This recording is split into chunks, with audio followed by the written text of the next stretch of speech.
Magsiawit kayo sa Panginoon. Alleluia! Magsiawit sa Panginoon. Purihin, purihin ang kanyang pangalan. Ipahayag, ipahayag ang dulot niyang kaligtasan. Magsiawit kayo sa Panginoon. Alleluia! Magsiawit, magsiawit, magsiawit sa Panginoon, sa Panginoon. Sa ngalan ng Ama at ng Anak, ng Espiritu Santo. Amen. Sumayin niyo po ang Panginoon.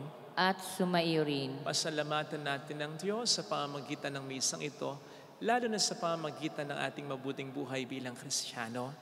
Pagdasal natin sa misang ito ang mga mahal natin sa buhay, yung mga nangangailangan ding ipagdasal, ang mga may sakit, mga nag-aalaga sa kanila, pati na yung mga kababayan natin na nagtatrabaho sa iba pang lugar para maitaguyod lamang kanilang pamilya. Upang tayo maging marapat sa misang ito, halina't magsisi muna sa ating mga kasalanan. Tayo pong lahat, inaamin ko sa makapangyarihang Diyos at sa inyong mga kapatid na lubha akong nagkasala sa isip, salita, sa gawa at sa aking pagkukulang. Kaya sinasamo ko sa mahal na Birheng Maria, sa lahat ng mga anghel at mga banal, at sa inyong mga kapatid, na ako'y panalangin sa Panginoong ating Diyos. Kaawaan tayo na mapagmahal na Diyos, patawarin sa ating mga sala, at patnubayan hanggang sa buhay na walang hanggan. Amen. Panginoon, kaawaan mo kami. Panginoon, kaawaan mo kami. Kristo, kaawaan mo kami. Kristo, kaawaan mo kami. Panginoon, kaawaan mo kami. Panginoon, kaawaan mo kami. Papuri sa Diyos sa kaitaasan, at sa lupa'y kapayapaan sa mga taong kinalulugdan niya. Pinupuri ka namin, dinarangal ka namin, sinasamba ka namin, ipinagbubunyi ka namin, pinasasalamatan ka namin, dahil sa dakila mong angking kapurian. Panginoong Diyos, Hari ng langit, Diyos amang makapangyarihan sa lahat, Panginoong Hesukristo, bugtong na anak, Panginoong Diyos, Kordero ng Diyos, anak ng Ama, Ikaw na nag-aalis sa mga kasalanan ng sanlibutan, maawa ka sa amin. Ikaw na nag-aalis sa mga kasalanan ng sanlibutan, tanggapin mo ang aming kahilingan. Ikaw na naluluklok sa kanan ng Ama, maawa ka sa amin. Sapagkat ikaw lamang ang banal, ikaw lamang ang Panginoon, ikaw lamang ang Jesucristo ang kataas-taasan, kasama ang Espiritu Santo sa kadakilaan ng Diyos Ama. Amen. Iyuko natin ang ating ulo, ibulong sa Panginoon ang ating intensyon. Manalangin tayo. Ama naming makapangyarihan, pinagkaisa-isa mo ang iba't ibang mga tao para sambahin ang ngalan mo. Ang mga isinilang na muli sa tubig ng binyag ay magkaisa nawa sa pananalig at pagkamatapat. Sa pamamagitan ni Jesucristo kasama ang Espiritu Santo, magpasa walang hanggan. Amen. Ang salita ng Diyos mula sa mga gawa ng mga apostol. Noong mga araw na iyon, samantalang nakahawak ang pinagaling ni na Pedro at Juan sa kanila sa may portiko ni Solomon. Patakbong lumapit sa kanila ang mga taong takang-taka sa nangyari. Pagkakita ni Pedro sa mga tao, kanyang sinabi, "Mga Israelita, bakit kayo nanggigilalas sa nangyaring ito? Bakit ninyo kami tinitingnan ng ganyan? Akala ba ninyo'y napalakad namin siya sa pamamagitan ng sarili naming kapangyarihan o kaya'y dahil sa aming kabanalan? Ang Diyos ni na Abraham, Isaac at Jacob, ang Diyos ng ating mga ninuno, ang nagbigay ng pinakamataas na karangalan sa kanyang lingkod na si Jesus. Ngunit siya'y ibinigay ninyo sa may kapangyarihan at itinakwil sa harapan ni Pilato. Gayong ipinasya na nitong palayain siya. Itinakwil ninyo ang banal at matuwid, at isang mamamatay tao ang hiniling ninyong palayain. Pinatay ninyo ang pinagmumulan ng buhay, ngunit siya'y muling binuhay ng Diyos, at saksi kami sa bagay na ito. Ang kapangyarihan ng pangalan ni Jesus ang nagpagaling sa lalaking ito, at nangyari ito dahil sa pananalig sa kanyang pangalan. Ang pananalig kay Jesus ang lubusang nagpagaling sa kanya, tulad ng inyong nakikita. At ngayon, mga kapatid, batid kong hindi ninyo nalalaman ang inyong ginawa, gayon din ang inyong mga pinuno. Ngunit sa ginawa ninyo'y natupad ang malaunang ipinahayag ng Diyos sa pamamagitan ng mga propeta na ang Kristo'y kailangan magbata. Kaya't magsisi kayo at magbalik loob sa Diyos upang pawiin niya ang inyong mga kasalanan at bigyan kayo ng kaunting panahon ng pamamahinga. At susuguin niya si Jesus, ang Mesiyas na hinirang niya para sa inyo. Siya'y dapat munang manatili sa langit hanggang sa dumating ang panahon ng pagbabago ng lahat ng bagay ayon sa ipinahayag ng Diyos sa pamamagitan ng kanyang mga banal na propeta mula pa noong una. Sinabi ni Moises, ang Panginoong inyong Diyos ay pipili ng isa ninyong kalahi at gagawing propetang tulad ko. Pakinggan ninyo ang lahat ng sasabihin niya sa inyo, at lahat ng hindi makikinig sa propetang yaon ay ihihiwalay sa bayan ng Diyos at lilipulin. Nagpahayag din tungkol sa mga araw na ito ang mga propeta mula kay Samuel at lahat ng sumunod sa kanya.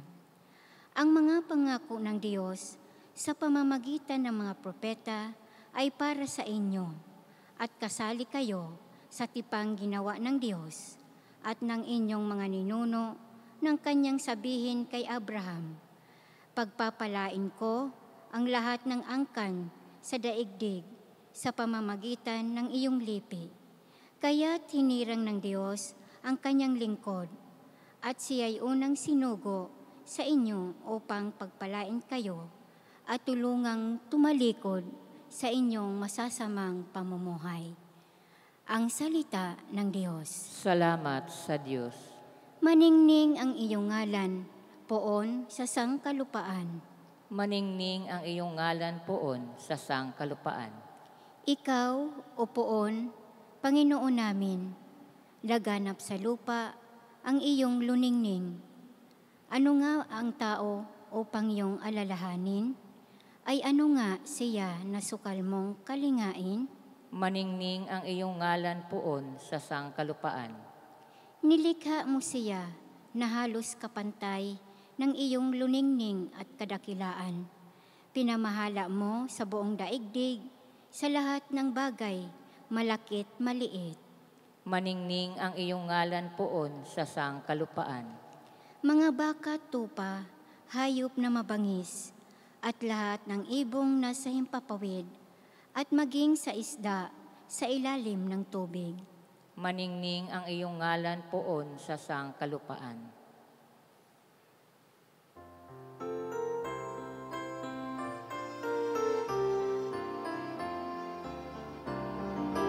Alleluia, alleluia, alleluia.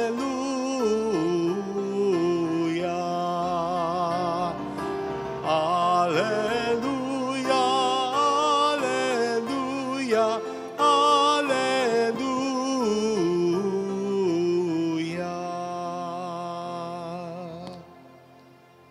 Sumainyo ang Panginoon. At sumaiyo rin. Ang mabuting balita ng Panginoon ayon kay San Lucas. Papuri sa iyo, Panginoon. Noong panahong iyon, samantalang isinasalaysay ng mga alagad ni Jesus ang nangyari sa daan at kung paano lang siyang nakilala ng pagpirapirasuhin niya ang tinapay, si Jesus ay tumayo sa gitna nila. Sumainyo ang kapayapaan, sabi niya sa kanila. Ngunit nagulat sila at natakot sa pagkatakala nila'y multo ang nasa harapan nila. Kaya't sinabi ni Jesus sa kanila, ano't kayo nagugulumihanan? Bakit kayo nag-aalingangan? Tingnan niyo ang aking kamay at paa, ako nga ito. Hipuin ninyo ako at pagmasdan. Ang multo'y walang laman at buto, ngunit ako'y mayroon tulad ng nakikita ninyo.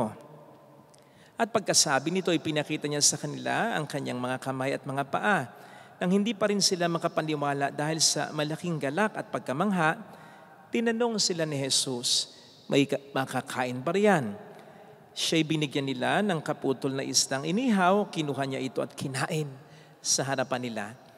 Pagkatapos sinabi sa mga alagad, ito ang tinutukoy ko nang sabihin ko sa inyo noong kasakasama pa ninyo ako. Dapat matupad ang lahat ng nasusulat tungkol sa akin sa kautusan ni Moises, sa mga aklat ng mga propeta at sa aklat ng mga awit. At binuksan niya ang kanilang mga pag-iisip upang maunawaan nila ang mga kasulatan. Sinabi niya sa kanila, ganito ang nasusulat, kinakailangang magbata ng hirap at mamatay ang Mesiyas at muling mabuhay sa ikatlong araw. Sa kanyang pangalan ng pag-isisi at kapatawaran ng mga kasalanan ay dapat ipangaral sa lahat ng bansa. Magmula sa Jerusalem. Kayo ang mga saksi sa mga bagay na ito. Mga kapatid, ang mabuting balita ng Panginoon. Pinupuri ka namin, Panginoong Hesukristo.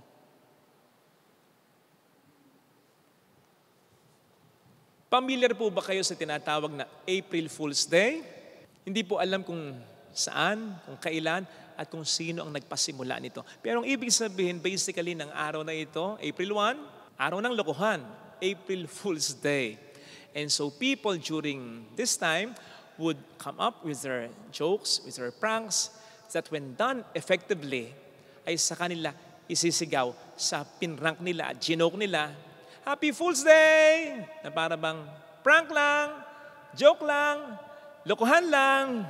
Kaya naman nag-viral kamakailan lang itong isang food chain o restaurant na nagsabing magbibigay ng 100,000 pesos sa sino mang mga maunang magpapatato ng logo ng kanilang food chain sa noo. Aba, may kumagat. May nagpatato talaga. Only to find out that it's just a prank, pang April Fool's Day lang.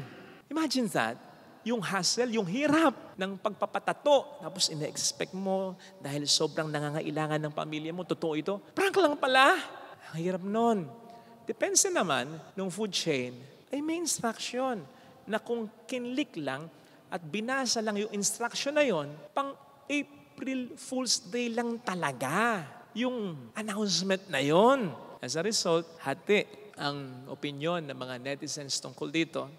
Pero para matapos na yung issue, ibinigay na lang din ng may-ari ng food chain yung 100,000 sa nagpatato sa kanyang noo ng logo. What are the two basic things na po pwede nating makuha bilang lessons sa isyong ito?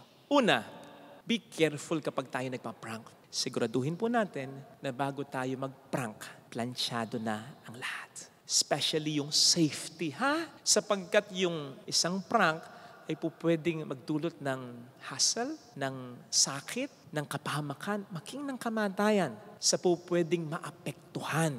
Tandaan po natin ang effective na prank. Ang target niyan ay ang enjoyment ng lahat, including yung enjoyment ng pinaprank. Hindi po maituturing na epektibo at magandang kaligayahan kahit na marami ang humahalakhak kung merong kahit isa na sasaktan at umiiyak. Secondly, dapat din po tayong mag-ingat para maiwasan nating mapahamak. Sapagkat kung yung isang prank ay po pwedeng makapagpahamak sa atin, how much more yung mga taong talagang ang ninanais ay kapahamakan natin. Remember na walang pinipiling buwan, lugar, tao ang mga taong gustong manloko. Kaya mag-ingat tayo. Remember na walang pinipiling lugar, sitwasyon, tao ang mga taong gusto talagang manloko. Kaya mag-ingat tayo. Huwag po tayong yung paniwalain. Lalong-lalo na sa mga offers na too good to be true. Kahit pa sa unang pagkakataon ay kumita, tumubo, makamura tayo. Sapagkat may mga manloloko na padadamahin lang tayo. Bibigyan tayo ng pabor. Sa una, kukuhanin lang ang loob natin. At pagkatapos ay lolokohin na tayo ng mas sobra-sobra pa sa pabor na binigay nila. Huwag po tayong magdesisyon kapag tayo emosyonal. Kapag sobrang saya natin o kapag sobrang lungkot natin, sapagkat sa mga pagkakataong yan ay hindi masyadong gumagana ang isip natin. Huwag din po tayong dumipende sa kutob natin sapagkat kahit na yung mga tao na sa tingin natin o alam natin ay mabuti, ay po pwede pa rin tayong lokohin. Kung papaano ang mga taong gusto talaga tayong lokohin, ay kaya pa rin tumingin ng diretsyo sa mga mata natin kahit tahasan na pala silang nagsisinungaling. Tandaan po natin ang isa sa responsibilidad, kahit na loko na tayo, ay nasa sa atin pa rin. Sabi nga natin, walang manloloko kung walang paloloko. Maganda po yung katwiran in the end na bahala na siya. Siya na ang magdadala niya. Bahala na ang Diyos sa kanya. Maganda po yung katwirang yan kung talagang nag-ingat tayo. Kasi kung hindi tayo nag-ingat, kahit mga tuwiran tayo ng ganyan, mabubuisit pa rin tayo kahit papaano. Kapag alam natin sa sarili natin na nagpabaya pa rin tayo o nagtanga-tangahan pa rin tayo, mag-ingat tayo. At ang isa nga po sa pinakamagandang pag-iingat, batay na rin sa mga nasabi ko na, ay yung iwasan nating tayo maging ignorant. Maging maalam po tayo sa mga bagay na dapat nating malaman. Yes, hindi lahat ng bagay dapat nating malaman, pero yung mga bagay na dapat ay alam natin, pag-aralan natin, mag-research tayo, magbasa tayo, magtanong-tanong tayo sa mga taong maaasahan at mga mas mayroong karanasan. Because ignorance excuses no one, especially if our ignorance will cause harm to anyone. Kailan ba ako naluwas ng Maynila na ako'y naligaw? Kasi hindi ko talaga alam. Napasok ako sa one-way na daan, so sinita ako ng traffic enforcer na na-convince ko naman na talagang ignorante, walang alam, na tanga-tanga. In-excuse naman niya ako. Salamat po sa iyo. Pero isipin po ninyo kung sa pagiging ignorante ko ay nakapahamak ako, nakaperwisyo ako, nakabangga ako, nakasagasa ako. Ma-excuse pa kaya ako ng ganun lang? Siyempre hindi na. Kasi meron nang nasaktan. Narinig po natin sa ating unang pagbasa ang tahasang pagsasabi ni Pedro sa mga Israelita ng kasalanan nila. Namely, ang pagpatay nila kay Jesus, ang anak ng Diyos, ang Mesiyas. Now, bagamat sinabi ni San Pedro na they acted out of ignorance, still they told them that they should repent and be converted. Sapagkat kahit na nagkaroon sila ng kasalanan dahil sa kawalan nila ng alam, katulad na rin ng sinabi ng Panginoon nang siya'y nakabayubay sa krus, Ama, patawarin mo sila sapagkat hindi nila nalalaman ang kanilang ginagawa. Nagkasala pa rin sila sapagkat nakapinsala sila. Pinatay nila ang isang napaka-inosenteng tao. Much more ang nagkatawang taong Diyos na si Kristo. aside from this, let us always remember that not all ignorance are equal. Kung mayroong unintentional ignorance, mayroong intentional ignorance. Kung mayroong harmless na ignorance, mayroong dangerous ignorance. At kung mayroong acceptable ignorance, ay mayroong unacceptable or inexcusable ignorance. And I believe, yung ignorance ng mga Israelites, yung ignorance nating lahat hanggang ngayon, tayong mga nagkakasala, most of them are intentional ignorance. And therefore, dangerous ignorance, inexcusable ignorance. Sapagkat lalong-lalo na during those times, at kahit na ngayon, Jesus provided us with biblical, logical explanations. Jesus, especially during those times, provided them with all the miracles, with a voice coming from heaven, "This is my beloved Son, in whom I am well pleased." But then, Israelites chose to be ignorant. Kaya nga, they still had to convert and repent. Sapagkat yung walang nalalaman talaga at walang kakayanan para makaalam. Sabi nga ng isang dokumento ng simbahan, through no fault of their own. Pwede pa sigurang maintindihan yon. Pero yung nandyan na ang lahat, nakahain na sa'yo, maniniwala ka na lang, pero pinili mo pa rin maging ignorante, yun ang malaking kasalanan. Yun ang mas may malaking kaparusahan. Parang ganito lang. Diba, kinasal na si Mr. Atayde at si Maine Mendoza. Tagal na, di ba? Maghahanin mo na nga yata Pero may mga fans pa rin si Alden at saka si Maine dati na hindi maka-move on. Meron nga hanggang ngayon hindi pa ka makapaniwala. Ang iniisip talaga nila, nakasal si Alden at saka si Maine. Yung Aldab, akala nila totoo talaga, hindi maka-move on. Nakita niyo yung comment na yan? Ang sabi, nakapagsisisi lang Nagkakating pa ako sa school, mapanood ko lang yung pagkikita nyo ni Alden, tapos ang ending, napunta ka din sa iba. Sana pumasok na lang ako. Grabe, di ba? Kaya nga't ang pagiging ignorante, kuminsan na hindi dahil sa mahina ang ulo ng tao. Ang pagiging ignorante, kuminsan ay dahil matikas. Sarado ang ulo, pati na ang puso ng tao. Kung magkakaroon nga ng Fool's Day, hindi April 1, Mayo. Fool's Days pa nga. Kasi maraming nagpapakasal pag Mayo. Maraming nagpapaloko, maraming naloloko. Joke. Pero ang mas seryoso, buwan din siguro ng Mayo. Buwan ng eleksyon, di ba? Kitang-kita mo na yung record ng politiko, binoboto mo pa rin. Kitang-kita mo na hanggang ngayon. Ang totoo, wala na. Tapos ang pinipilit mo pa rin yung gusto mo, yung bias mo. Bahala nga kayo. Mga kapatid, again, may kaparusahan pa rin ang pagiging ignorante. Pwede pa rin tayong maparusahan o pwede pa rin tayong mapahamak dahil sa kawalan natin ng alam. Pero mas matindi ang kasalanan and therefore mas matindi ang kaparusahan para sa taong may kakayanang malaman ng bagay pero pinipili pa rin na wala siyang alam. Hindi po laging totoo yung kasabihan o expression na what you don't know won't hurt you. Sapagkat kung hindi natin pagsisikapang makilala, malaman si Kristo at ang mga turo niya, mas lalo tayong mapapahamak sigurado. Every day will be Fool's Day because for the devil, we will always be an easy prey. Tandaan po natin that the devil is a deceiver. Ang demonyo, manloloko. Buti sana kung pag naloko niya tayo, sisigaw na lang siya ng Happy Fool's Day! Lokohan lang, prank lang.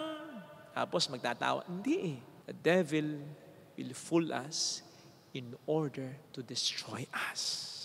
Tandaan natin yan. Walang pa-prank-prank, walang joke time sa demonyo. Lolokohin niya tayo para sirain tayo at ang mga taong mahalaga sa buhay natin. Kaya, i-avoid natin ito. At ang tanging paraan para mapaglabanan natin ito, pasakop tayo kay Kristo. Pasakop tayo sa katotohanan na hatid ni Kristo. Doon tayo lagi sa tama at totoo. Ito sana ang ipagdasal natin para sa buong mundo, para sa ating bayan, para sa ating tahanan, para sa ating kalooban. Amen. Lagay natin ang ating kanang kamay sa tapat ng ating puso.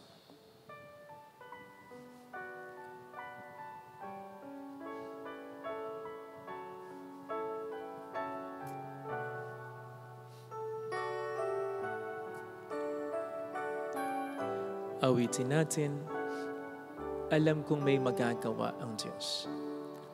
Alam kong Ay magagawa makapangyarihan siya. ang Diyos. Alam kong may magagawa ang Diyos. Alam kong Walang imposible sa Kanya. magagawa ang Diyos. Kung ako'y magtatapat, Kung ako'y magtatapat sa Kanya'y maglilingkod, sa Kanya'y maglilingkod, alam kong may magagawa ang Diyos. alam kong Hindi ako magdududa. magagawa ang Diyos. Alam kong diringgin ng Diyos ang samuko, Alam kong di sapagkat mahal niya ako. ringgin ang Diyos ang samo ko. Alam kong diringgin ng Diyos ang samuko, Alam kong di sapagkat anak niya ako. ringgin ang Diyos ang samo ko.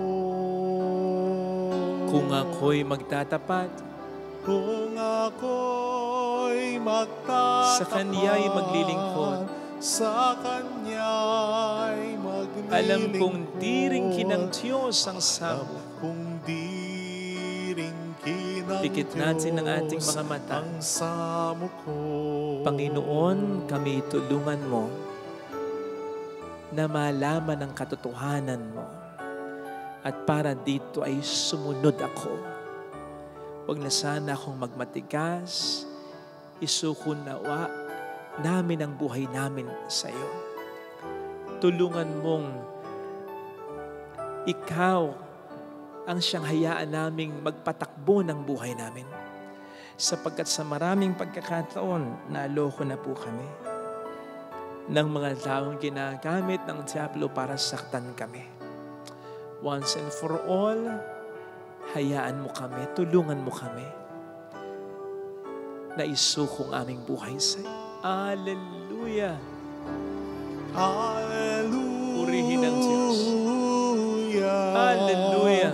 Hallelujah. Pasalamatan sa iyo. Siya ay muling babalik sa atin. Hindi niya tayo iiwan. Hindi niya tayo pababayaan. Paniwalaan natin.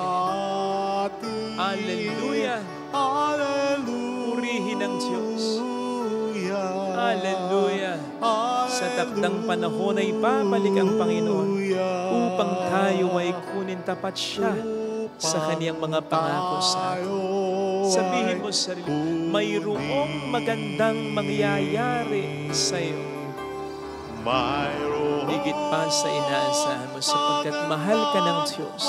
Tandaan, kung lalapit ka kay Jesus, hindi ka niya lulukuhin. Magtiwala ka sa Kanya. You will never go wrong. Walang magsisisi sa pagsunod sa Panginoon. Mayroong magandang mangyayari sa iyo. Sana nadala ka na sa panloloko ng diablo sa iyo. Huwag mo nang dagdagan ito kung lalapit kay Jesus. Kung lalapit kay Papuri sa Ama at sa Anak sa Espiritu Santo. Kaparan sa unang-una, ngayon Ngayon at magpakailanman. magpakailanman, magpasa walang hanggan. Amen. Pag-aalay. Pag-aalay.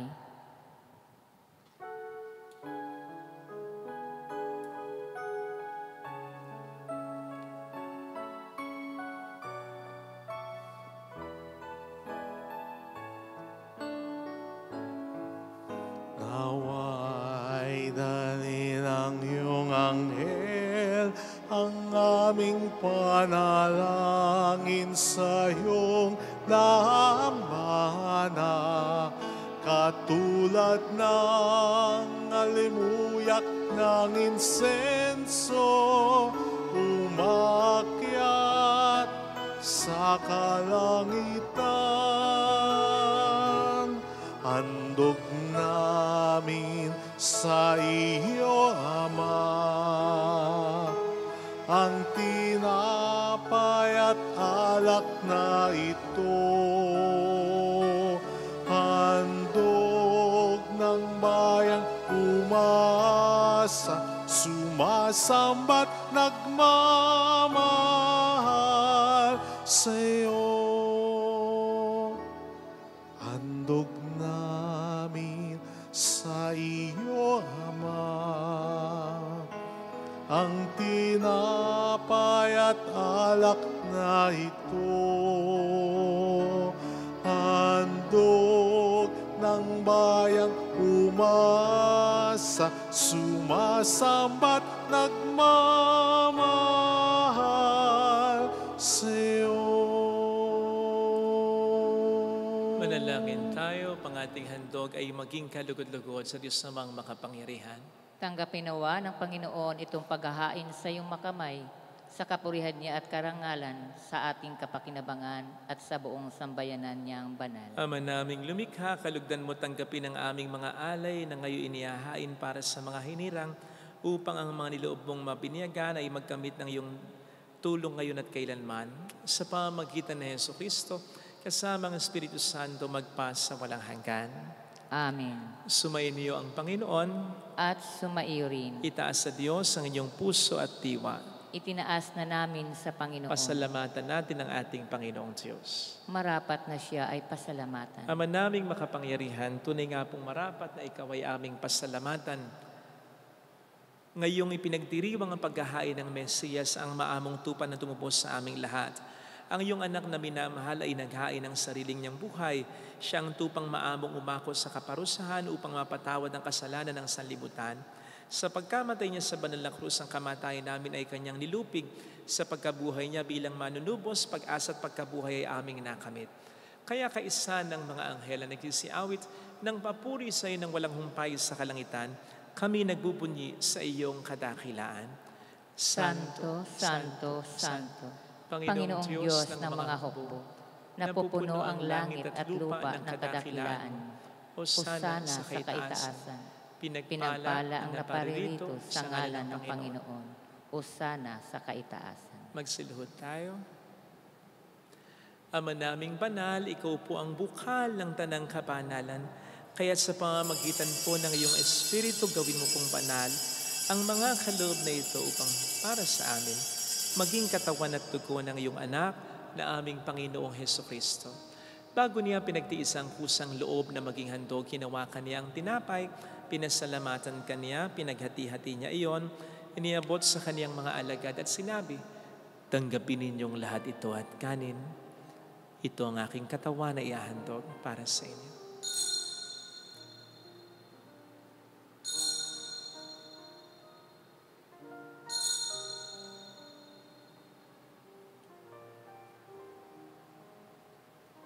Gayon din naman nang matapos ang hapunan, nawa kaniyang kalis, muli kaniyang pinasalamatan. Iniabot niya ang kalis sa kaniyang mga alagad at sinabi, tanggapin ninyong lahat ito at inumin. Ito ang kalis ng aking dugo, ng bago at walang hanggang tipan. Ang aking dugo na ibubuhos para sa inyo at para sa lahat.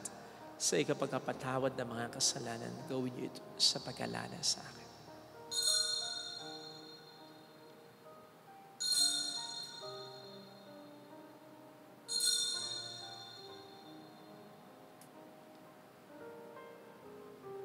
Ipagbunyi natin ang misteryo ng ating pananampalataya. Si Kristo'y namatay, si Kristo'y nabuhay, si Kristo'y babalik sa wakas ng panahon. Ang mga ginagawa namin ngayon ang pag-alaala sa pagkamatay at muling pagkabuhay ng iyong anak, kaya inialay namin sa iyong tinapay ng buhay at ang kalis ng kaligtasan. Kami nagpapasalamat dahil kami iyong minarapat na tumayo sa harap mo para maglingkod sa iyo. Sinasamo namin kami na magsasalo sa katawan at dugo ni Kristo, lalo na ang mga pamilya, ay mas mabuklod sana sa pagkakaisa sa pamamagitan ng Espiritu Santo. Ama, lingapin mo ang iyong simbahang laganap sa buong daigdig, puspusin mo kami sa pag-ibig, kaysa ni Francisco na aming Papa, ni Dennis na aming Obispo, at ng Tanang Kaparian. Alalahanin mo ang mga kapatid naming nahimlay nang may pag-asang sila'y muling mabubuhay, lalo ng aming mga ipagdarasal. Saglit nating alalahanin ang ating mga minamahal na yumao.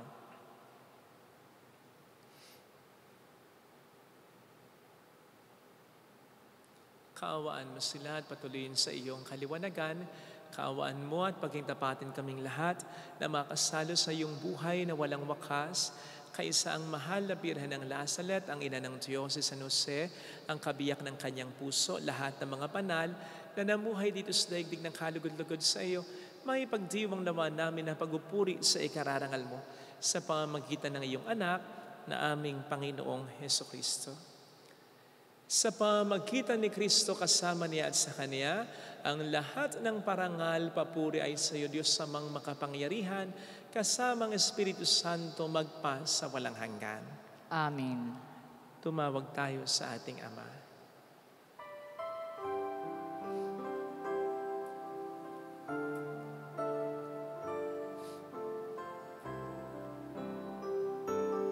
Ama namin, sumasalangit ka, sambahin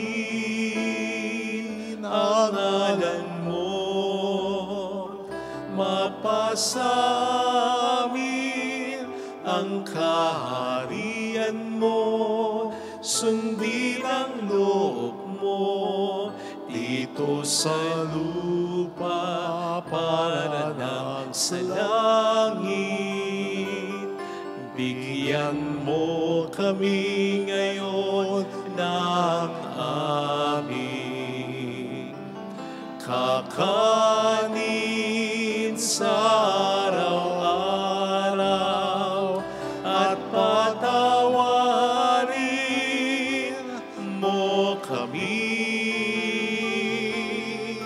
sa aming mga sala, para ng pagpapatawad namin sa nagkakasala sa amin, at huwag mo kaming ipahintulot sa tukso, at iadya mo kami sa lahat ng masama. Iniling namin kami adya sa lahat ng masama, pagkalooban ng kapayapaan araw-araw, iligtas sa kasalanan, sa kapahamakan, sa mga seryosong karamdaman, samantalang aming pinaghahandaan ang dakilang araw ng pagpapahayag ng tagapagligtas namin sa Hesukristo.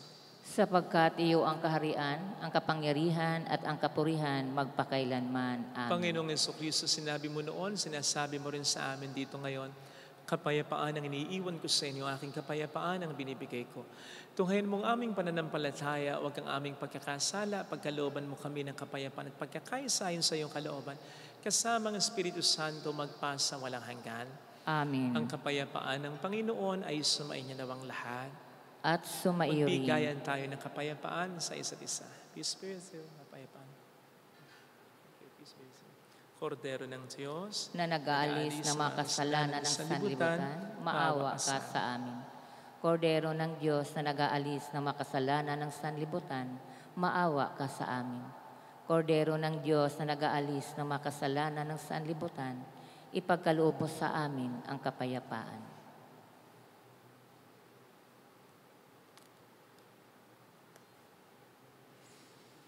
Narito sa harap natin ng Panginoon ang ating buhay at kaligtasan, mapalad tayong inaanyayahan. Panginoon, hindi ako karapat-dapat na magpatuloy sa iyo, ngunit sa isang salita mo lamang ay gagaling na ako.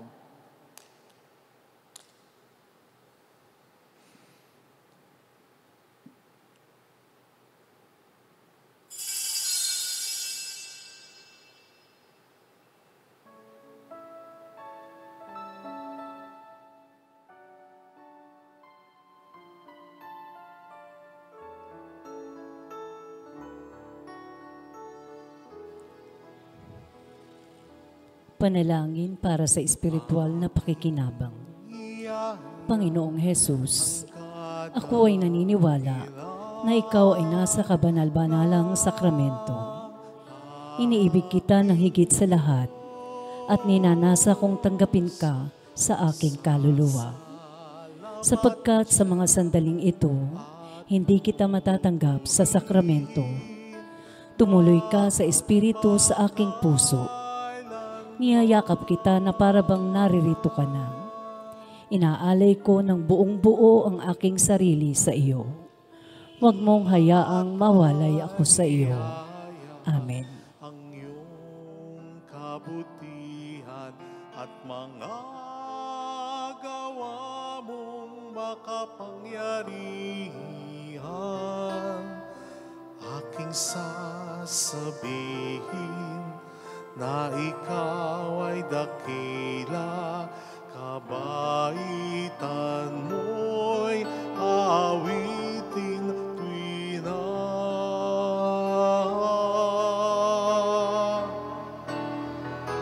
Aking iyayag ang kadakilan ng aking Diyos. Pasasalamatan siya at pupurihin magpakailanman. Aking iyayag ang kadakilan ng aking Diyos. Pasasalamatan siya at pupurihin magpakailanman, magpakailanman.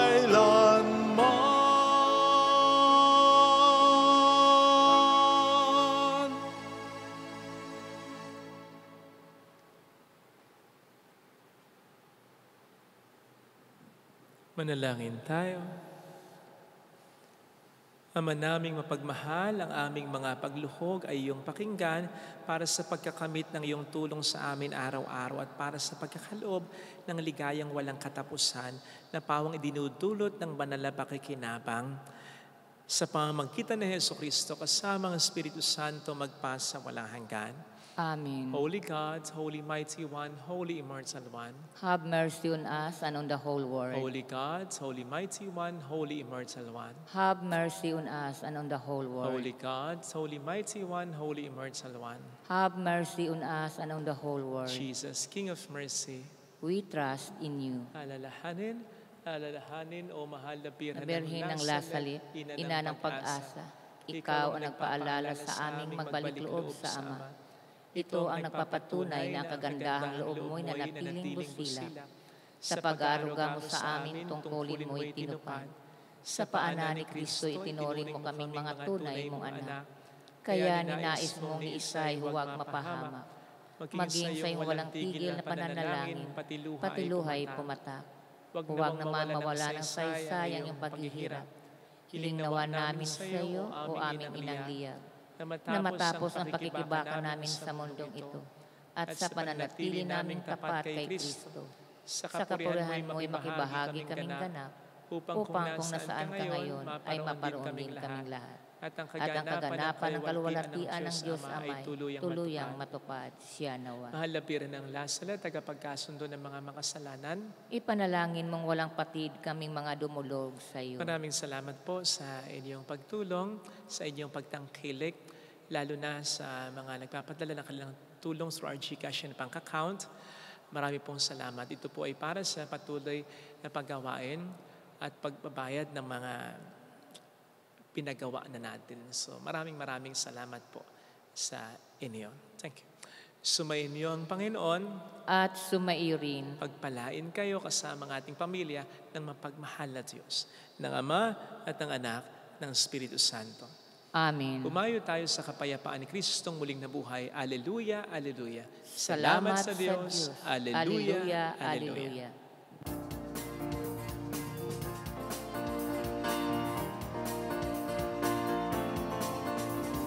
Mary, Mother of the Lord,